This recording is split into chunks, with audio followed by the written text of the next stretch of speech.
Welcome to the show where hosts Alain, Braux and Mark Moxom talk with people in the know about health and vitality from the worlds of low carb, paleo and natural health.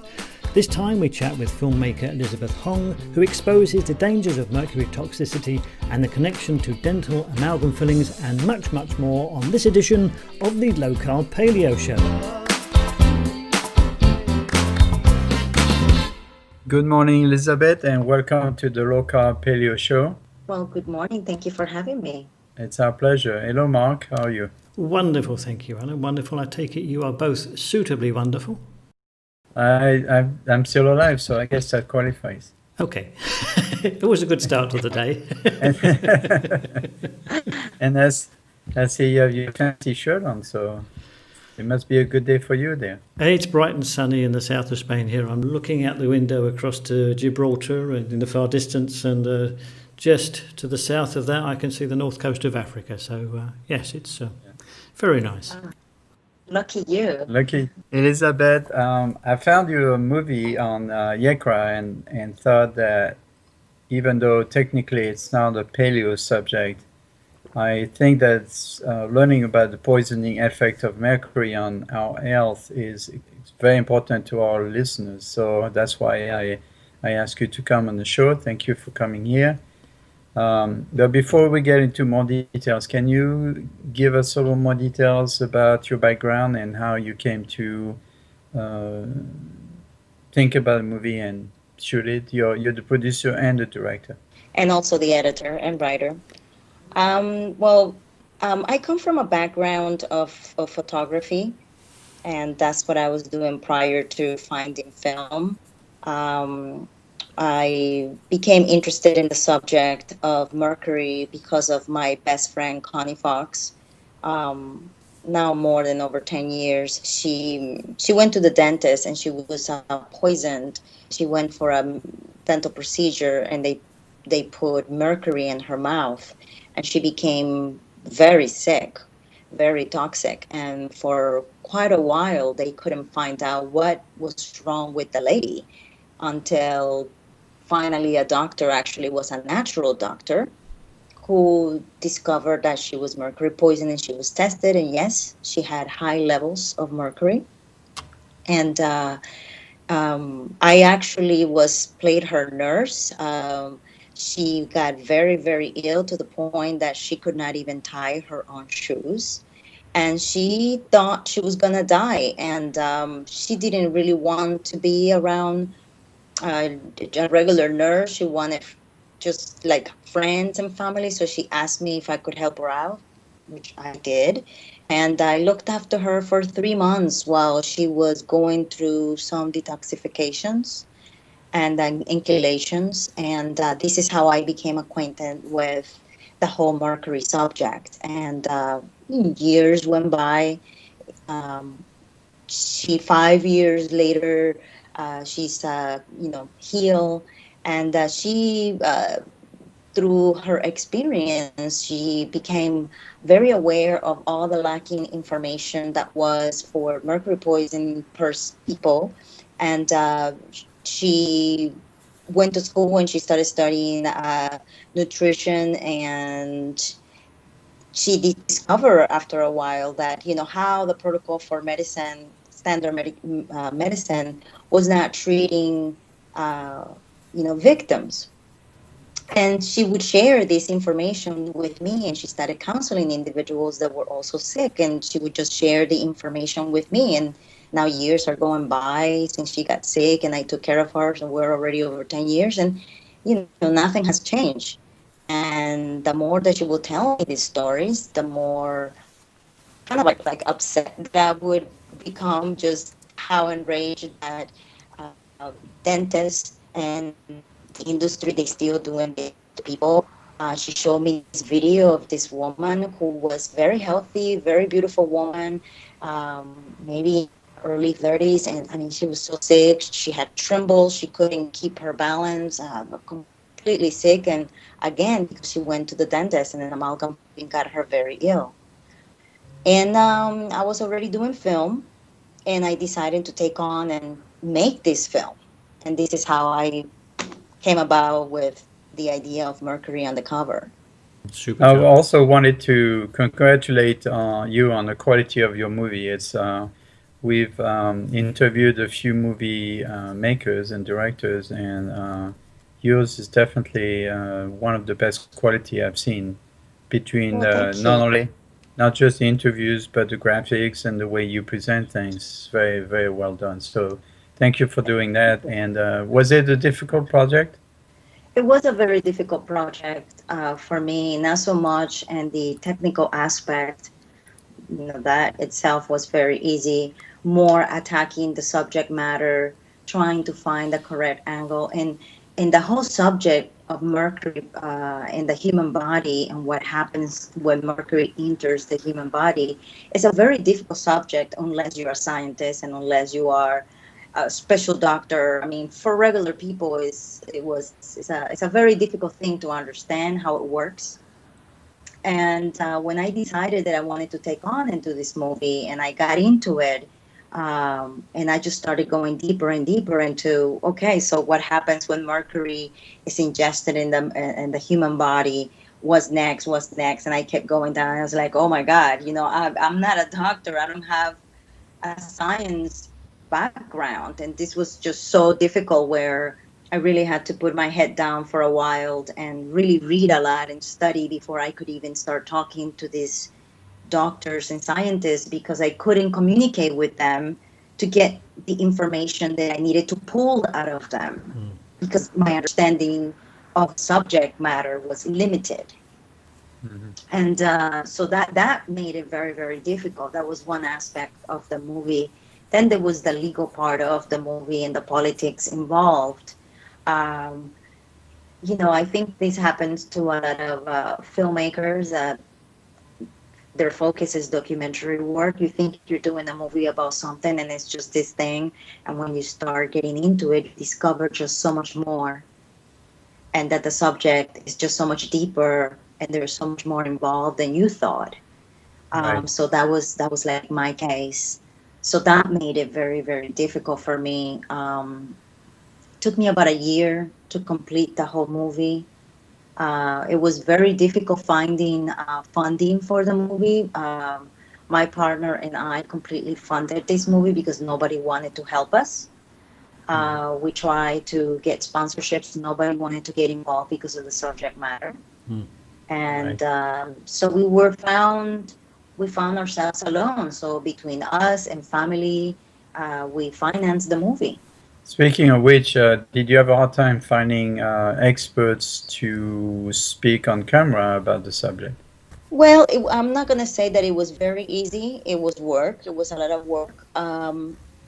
I think it was harder for me to get the doctors. It was easier to get the scientists, but difficult for the doctors, especially doctors that were practicing, because they were afraid of the FDA and dentists.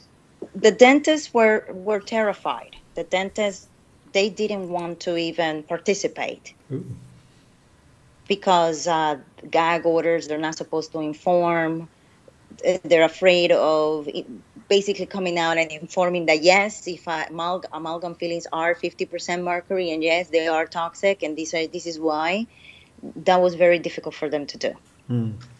And the dentist that I feature, Dr. Sprinkle, at that time, he already had 30 years of experience, and he was planning to retire. And he was about to turn his practice over to another dentist. So he didn't mind. He really wanted to speak up and tell the truth.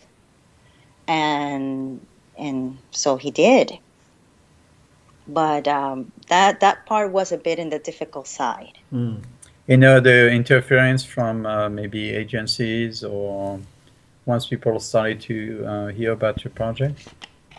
Well, there was not too much. There was sort of like a conference, an FDA conference that they were actually holding like 5 minutes from my home, and I wanted to attend and I wanted to record, and I actually ended up doing it, but they made it extremely difficult for me to get in. Like I had to really, really work it to get into that conference, and finally I did.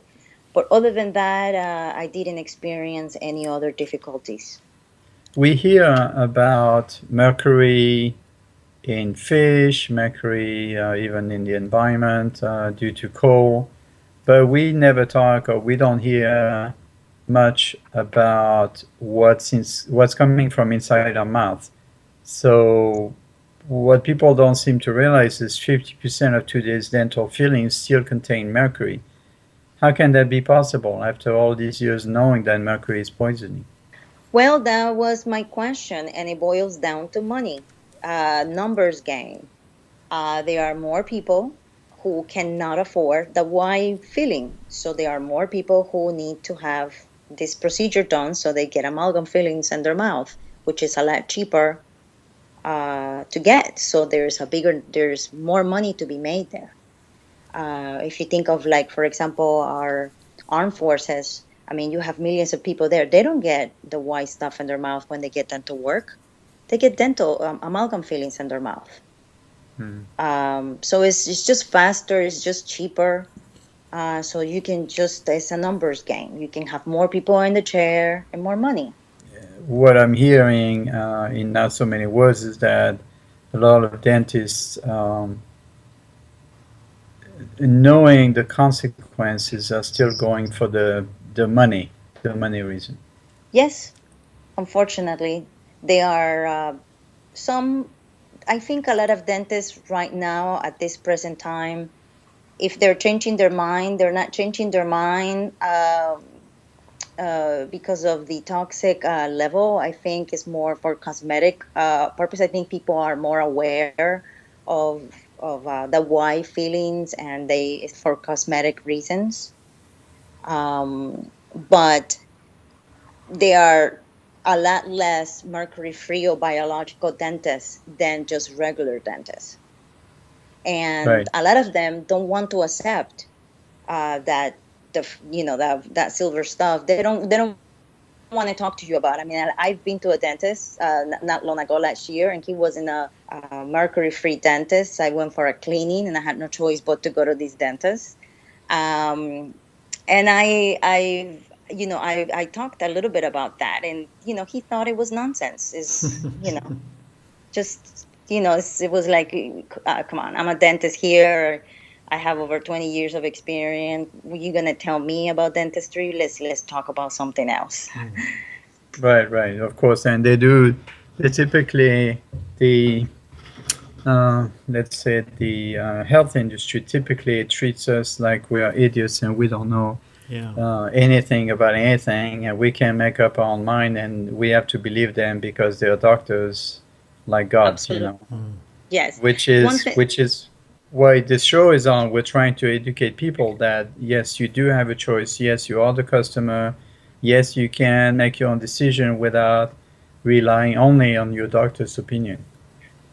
Yeah, with that in mind, going to the nutrition aspect of this whole situation, when my friend was sick, I mean, we're talking very, very sick, everything was about, the protocol. And the protocol was about pills, right? Mm-hmm. And IV things that she was getting. And nobody talked to her about nutrition. She was malnourished. One of the things that mercury does, it not only does it affect every organ in your body, but it creates especially your gut, and it gives you a leaky gut.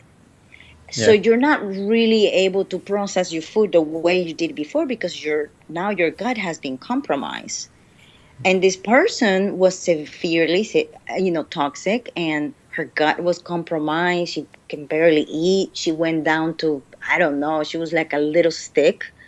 And nobody was really trying to help her with nutrition. Like there's a specific nutrition that someone that is ill that way should be eating, and there are other stuff that they should not be eating.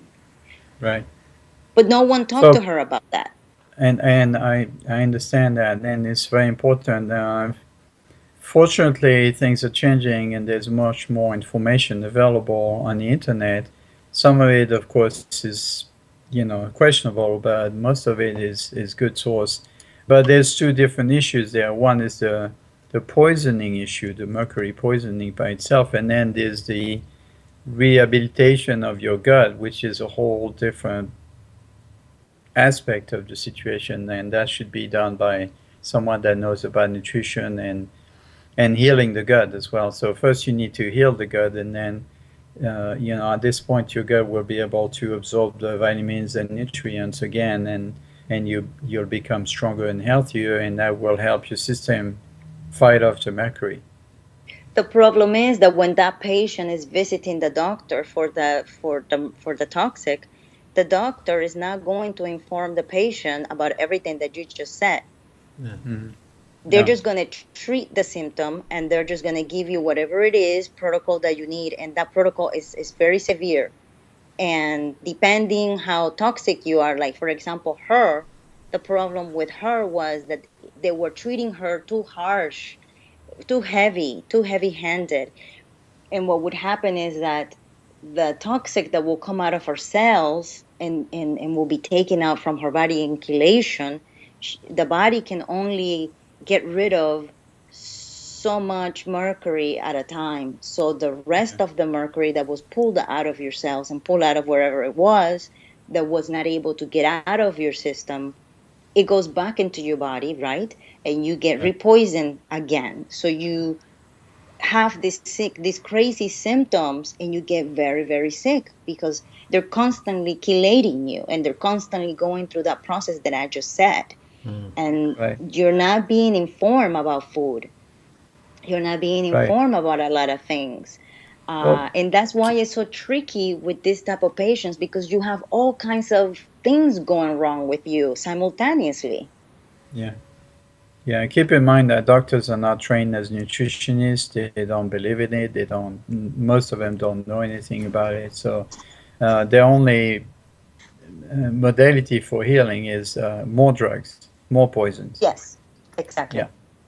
And so, there's some foods are known to be chelating, and some foods also are known to actually attach to mercury and help eliminate them out of the body. But of course, you need to talk to someone that knows about those kind of things before you can actually start those kind of programs.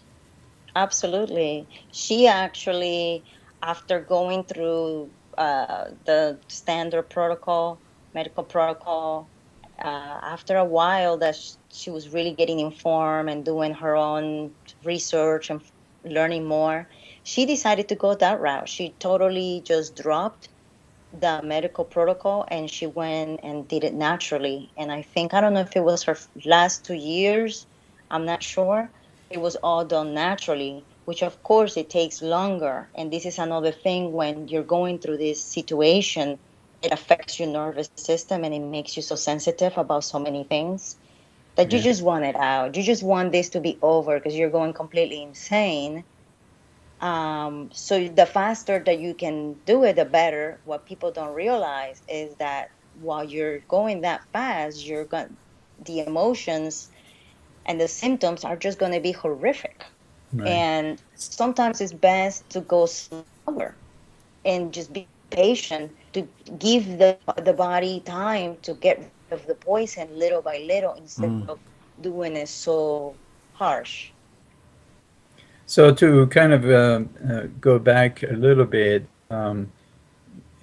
we know that mercury is a neurotoxin. What are the health consequences of mercury in your body? What does it do, and how does it show? And well, it all depends on the route of exposure, and it all depends on the individual. We are all different, and I'm not a doctor, but what I have learned about it is that any organ, any function, any system in your body can be compromised, especially your brain, and especially your glands, and especially your nervous system seem to be very sensitive and vulnerable to this, to mercury.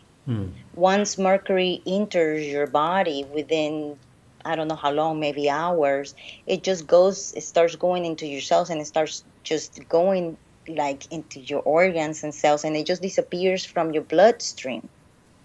That's why when they test you for mercury, they just don't give you blood. They do blood, they do urine, and I believe that they also do hair. So they do three different types of, it's a combination, a test with three different types of way of testing. And there's a way of testing the individual because the mercury disappears from the bloodstream. And it can affect any part of your body. It can stay there. It doesn't come out that easily. What I learned from Dr. Haley was that once it enters the brain, you're really out of luck because there's just not enough products out there that can penetrate the brain and suck the mercury out, because the brain is just so sensitive and such a delicate part. Right. A lot of people that are like my friend, for example, that she was so sick, they have after effects. I mean, her thyroid gland suffer from it, so she always needs to be medicated. So she had some after effects even now that she's mercury free. What kind of effect or the consequences of your brain being on mercury, so to speak? Well, you become very sensitive, foggy, like you can remember things, like it's hard to concentrate. Anything. I remember her, like loud music would bother her. Like we would walk into the supermarket, and then when she found herself in the supermarket, she would get these panic attacks, and she needed to leave, and she couldn't be surrounded a lot of people, too much energy. Tying her own shoes was too much of a task because she would get overwhelmed. Opening a stack of mail, sitting on the table, just the thought of opening and going through all your bills was like, my God, like going up a mountain or something. So I would have to do these things for her. You become very, very sensitive.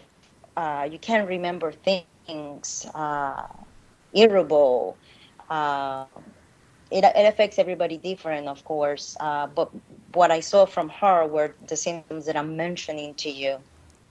I suppose it's a very complex issue. A friend of mine was mercury poisoned, and she's still working. And in her case, the biggest problem she had that she could barely stand for more than a minute or two. She had, I mean, her legs just could not, the nerve system was so weak that she could not stand for very long, and she had either to find a way to lean on someone, or she always carried with her one of those cane that could turn into a seat. So anytime she has to be in line, whether it's a supermarket or anywhere, she has to sit down because otherwise she'll just collapse.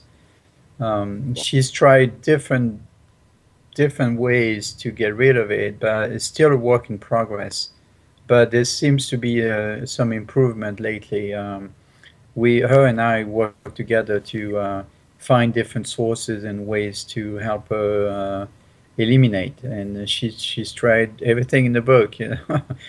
So from personal experience, I could see how difficult it is to get rid of it. I have a question that you know you may choose not to answer, but in your documentary, as other movies are showing more and more, there seems to be a collusion between the pharmaceutical industry and the government. Can you explain that? Well, for example, everyone thinks or expects that the FDA and the ADA are supposed to, how do you say, take care of us, or Look make after sure our we interests. don't. Right, right. And what we're learning more and more through different people we've interviewed so far is that there's a lot of money connections and political influence between the FDA and powerful interests. In this case, the dental association, and in other cases, it could be Monsanto, it could be any other pharmaceutical company. Do you want to comment on that? Well, there seems to be a love affair between FDA and the pharmaceutical industry. And the love affair has to do the beautiful connection of money. Pharmaceutical companies have very deep pockets, so they're able to pay for, if they're putting a new drug in the market, whatever the fee it is to be able to, make that drug available to people. It costs money to make a drug available to people to buy. It's a process, and that process is very expensive. Yeah. So if you're not a big, a pharma company, and you just like it happened to my scientist, you just a talented scientist that comes out with a formula that actually works, and you're putting out the formula out there, and you're making money, but it's not really regulated by them, they're going to come after you. It's going to cost you a lot of money to be able to go through the whole process of getting that drug into the system to make it available for the people. And the money, most of the time, is not available for these small scientists to make their product available to people. So I think that it's coming from there. It's just it's just a relationship that pharma and government have. It shouldn't be that way, but it is. Yeah, yeah. It's kind of sad. I mean, it's maddening and sad at the same time that we can't count on our government to protect us from these kind of issues. Talking about getting rid of mercury, the first thing one should do is to get rid of the feelings. But if it's not done properly, you could actually make things worse. So a friend of mine went to Mexico to get a filling taken out, because it can be done here in America, but typically it's extremely expensive and a lot of people can't afford it. So from your experience, have you learned of what is a safe way to get rid of mercury filling, mercury laced fillings? As you saw in the film, Dr. Sprinkle goes through the whole process of how an amalgam should be removed, and it needs to be removed with a certain protocol that you have to follow. The patient needs to be protected with that rubber thing that you saw in the mouth. You need to have a certain amount of vacuums that they put over you, so when they're drilling, those fumes are sucked into that vacuum. You need to have oxygen. They need to hydrate the tooth. The doctor needs to protect themselves with different gear so they don't get, affected by the fumes of the drilling. So yes, all of that process makes it a bit expensive, and not every dentist is a mercury-free dentist. So you need to visit a mercury-free dentist. They need to put that rubber thing in your mouth. So when your mouth is open and they're drilling, you don't swallow that mercury into your body. They need to have the right equipment. And depending on how many fillings you have, usually they go by quarters. They take their time removing. And you have to be very careful and to do it right, because you can get very sick if this is not done correctly. Right. So I guess, that brings the price of the process more expensive than a regular dentist that is not mercury. Like you mentioned, some people can afford to do the expensive procedure in America. So since my dentist is Mexican, but he was trained in America, I went to see him and had one filling extracted. So he followed the similar procedure as the American would do, but they didn't have all the additional fancy equipment. So we got away with it with fans, basically blowing away the fumes. And as far as I can tell, I'm still okay. So, Mark might disagree with that, but...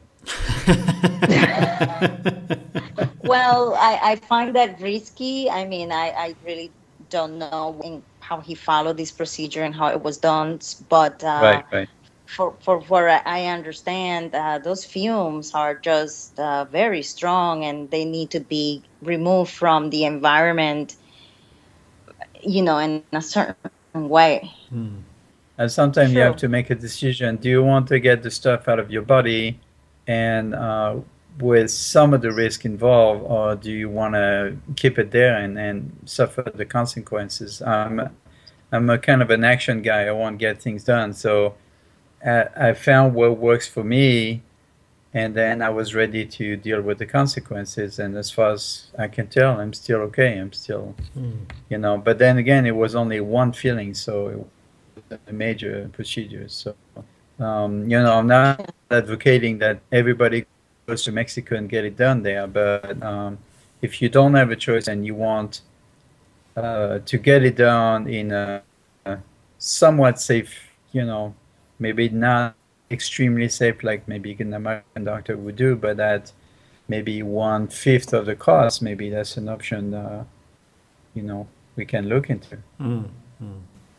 The thing that strikes me as strange is that I know in Europe, when mercury is transported, it has to be transported in special containers and often by special couriers. And when anything containing mercury is stored, it has to be stored in a cupboard marked poison. So the thing that I find difficult to comprehend is why a dentist can receive a package that's clearly marked contains poison, has to open that package using special gloves and so forth, preferably in a booth so that the air is extracted, and then has to store the amalgam filling material in a cupboard that's marked poison. Why they don't put two and two together and think, well, maybe this stuff could be poisonous when I put it in someone's mouth? Well, I think what I believe that a lot of the dentistry, the people in the industry that don't believe that mercury and amalgams is poisonous, their understanding is that once the mercury is mixed into the amalgam and is mixed with this other stuff, that it is not poisonous anymore. It changes. So you can actually safely put it in your tooth and nothing is going to happen because it's an amalgam and it's been mixed. And that's their argument. That's their stupid argument. I'm sorry. I had a social media fight with some woman that she identified herself as a dental professional and works in the industry, and she called me ignorant, almost, not necessarily direct, because she told me to go look at the definition of an amalgam. And that once it went and it was blended and it was mixed, that doesn't escape. And this is not true. No, not at all. Not with any substance. And she calls herself a professional in the industry, and she knows so much, and she wrote how many years she's been in the industry and all of that, and she believes that.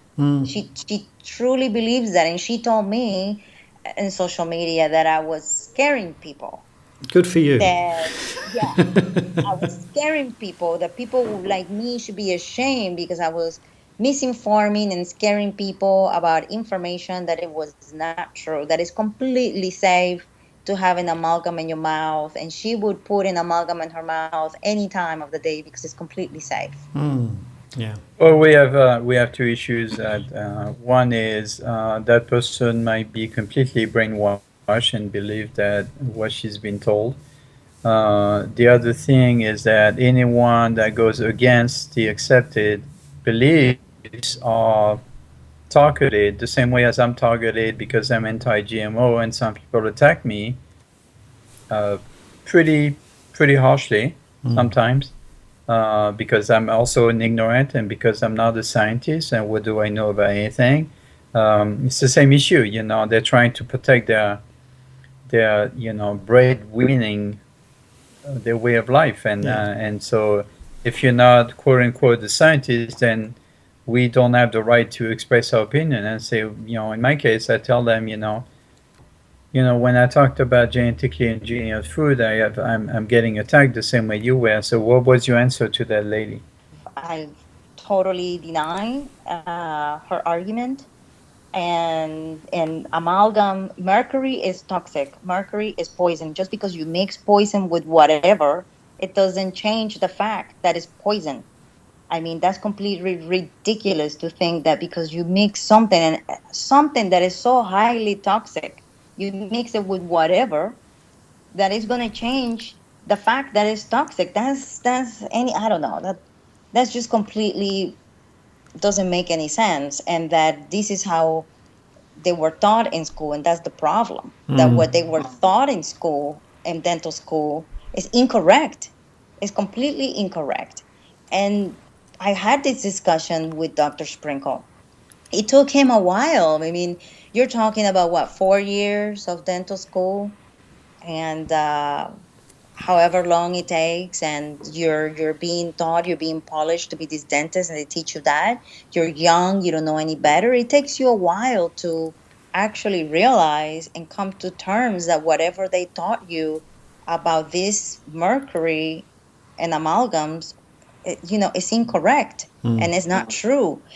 And why are they doing that? So you have to go against what you were taught in school, and that takes a little courage. You're going to Yeah, be attacked. yeah. um it's difficult to go against the rhythm of that industry.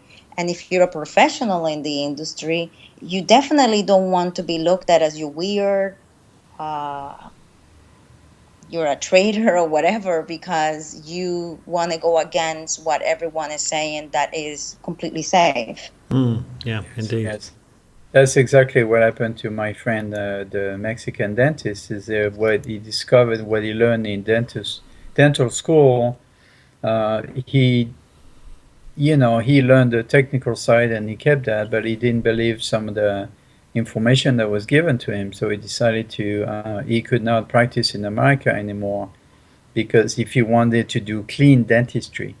And another thing he also pointed out to me is that in dentist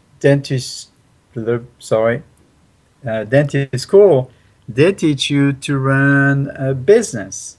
This is a big business, and this is how you should handle your customers. And the business end of dentistry is very important to them, and Yeah. that's what they teach in school. Yeah, Yep, very yeah. true.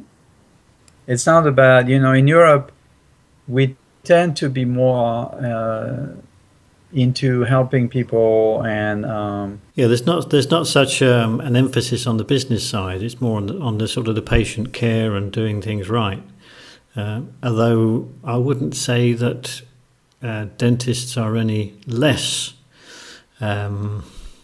keen on making a profit. After all, it's a business. You go into dentistry to make a living, to provide for your family and make a profit, be looked up to, and all those sorts of things.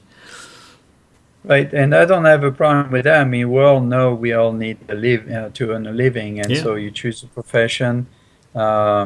Some people choose a profession because they want to do good, and some people choose a profession because they're gonna make money at it, lots of Right. money.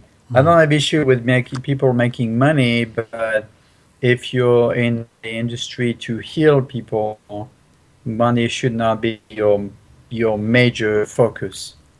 Well, even if it is, that doesn't matter so much. What I think matters personally is that if you make money by causing harm to somebody else, that's a far different set of morals than it is if you're making money out of helping and healing people. Yes, Absolutely. yes, Yes. you're right. You're right. Yeah, going back to your friend Connie, how is she now? She's doing well. She has she's mercury free. However, she has some after effects, which are her thyroid, and she has to take medicine for the rest of her life to balance this gland. And this when she became ill, she was independently financially independent, and she spent $500,000 healing herself. Phew. So she lost half of her money, Yeah, half of her entire money in medical bills. Wow. that's a lot. Uh, That is a lot. I would be long dead by now. I don't have that kind of money to get out of trouble. Yes, and she was lucky enough that at that time she had that type of money to take care of herself. Now imagine people, poor people that don't have that kind of money. Yeah, and from what you say, if amalgam fillings are supposedly cheaper than epoxy fillings, then people are going to go for the amalgam. Yeah, that's what poor people are getting. Yeah. That's what they get. See, that's another thing. When you consider how expensive mercury is to both produce and handle, I find it odd that the industry says that amalgam is a cheaper solution than epoxy, because epoxy is a far easier, far less costly material to handle. Again, there might be some misinformation coming out of the industry there. They just make more profit on it, perhaps. Yes, not only that, but I'll give you an example. I interviewed a lady from Norway, and one of the things that she said to me was that when the government of Norway banned amalgam mercury in dentistry, they didn't do it for health reasons, even though they knew. When they came out public, they said it was for environmental reasons. Yeah, that Because makes sense too. if you come out and you say, hey, this is toxic, we're doing it for health reasons, and everybody, all the people that can say, I don't know how it works in Europe, but could you imagine the responsibility of the lawsuit? Yeah, yeah. All of these people that they made sick, millions of people. Yeah. Yeah, that would be a huge bill for governments to pick up. They can't come out and say, yes, it's cheaper the other way and less toxic now. And what do you mean? You've been telling me for so many years that this is safe.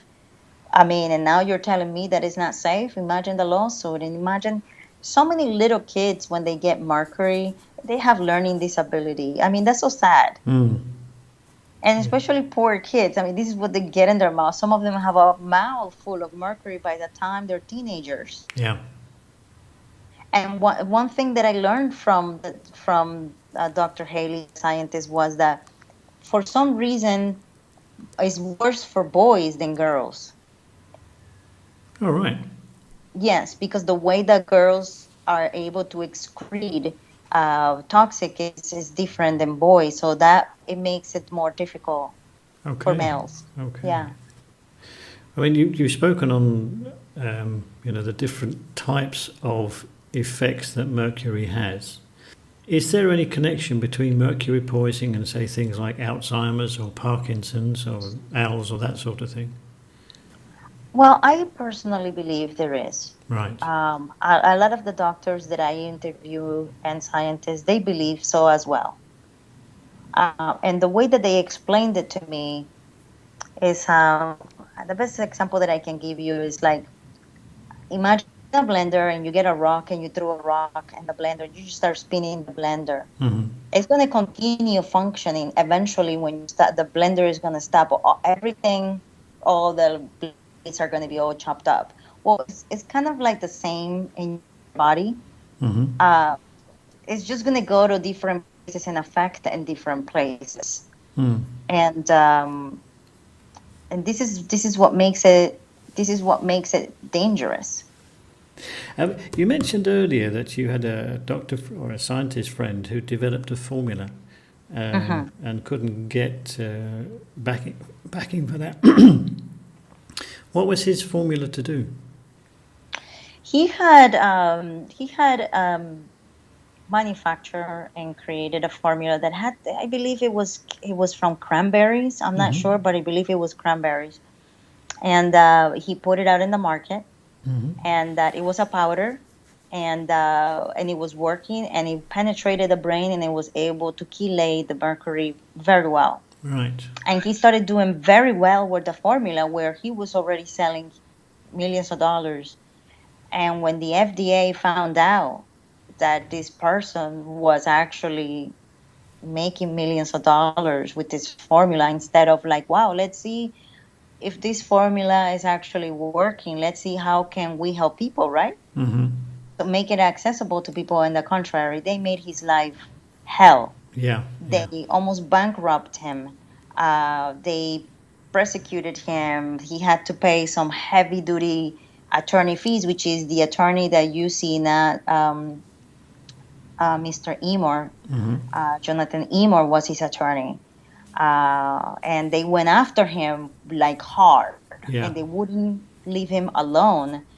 And obviously, he's not, he's not the richest man in the world. So they don't leave you alone. If they cannot prosecute you and bring you down, they'll continue harassing you into your bankrupt. Yeah, yeah. And that's what they were doing to him. He had to drop it. He had to drop the formula. I'm not sure now if he was able to bring the formula to the public after years. Not sure what happened with that. But that's what happened to Dr. Haley and his experience trying to create something that would actually delay mercury out of the body in a safe way. Okay. Briefly, just so that people can understand what to look for. If they've got mercury fillings, what types of symptoms as a list should they be looking for to realize they need to do something about it? Well, again, everyone is different, so the symptoms on everyone are not going to be the same. No, we appreciate that. Nervousness, sensitivities that you didn't have before, now you have. Inability to either stand or balance or like do normal things like opening your own mail and going into the supermarket, just simple things. Stomach problems, like your stomach becomes hurts and it's very sensitive and you can't really process or digest food. And it just continues, going on. Some people get heart issues, the glands, thyroid gets affected a lot. Those will be the symptoms that just come to mind. Okay. So there's quite a few symptoms, and it's quite a broad range of symptoms that could be attributed to mercury poisoning. Yes, and again, it all depends on the individual, and it also depends on the health of the individual. So when the mercury is entering the body, if you have a weakness somewhere, most likely is going to attack that place first. Yeah. And you've given us lots of really useful information, Elizabeth. Thank you for that. You're welcome. People are going to want to know more. Where can they find out more, firstly, about the film and about what you do and the information that you are making available to them? Well, if they're interested in finding more information about the film, they can visit www.mercuryundercover.com. And on the first page of the site, all the information is there. How you can watch the film, there's different ways that they can watch the film. Different digital platforms, and it's also available on DVD. We also have an ebook. So it all depends how you want to watch it or read it. Okay, super. So thank you again, Elizabeth, for being on the Low Carb Paleo show. And as we say in Texas, à votre santé, yo. Thank you so much for having me. It's been a real pleasure. Thanks again, Elizabeth. Have a super day. Yes, you too. Thank you. Thank you, Elizabeth.